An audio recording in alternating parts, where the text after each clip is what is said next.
Hello. Today we're going to remove the blades of our Lithium Tools U20 Handy Plus cordless lawnmower.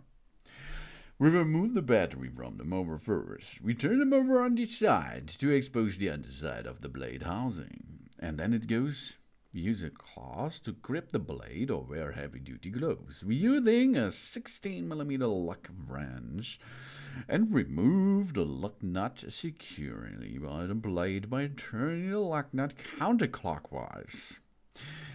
After we perform this, take care of your fingers, of course, because of the blade.